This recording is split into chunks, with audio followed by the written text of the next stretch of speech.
How to optimize NVIDIA 3D settings for gaming.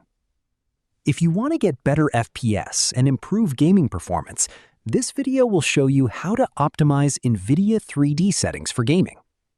First, right-click on your desktop, click on Show More Options, and open NVIDIA Control Panel.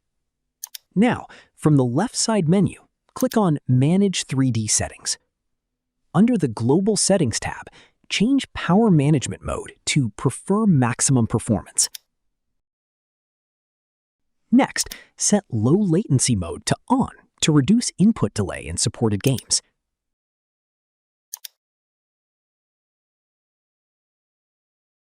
Find Texture Filtering Quality and set it to High Performance.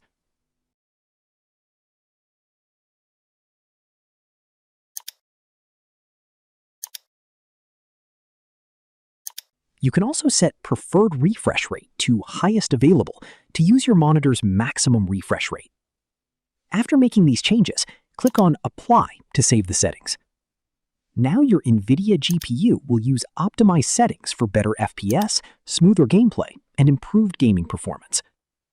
That's how you can optimize NVIDIA 3D settings for gaming. If you find this video informative, click on Like, Share, and Subscribe for more videos.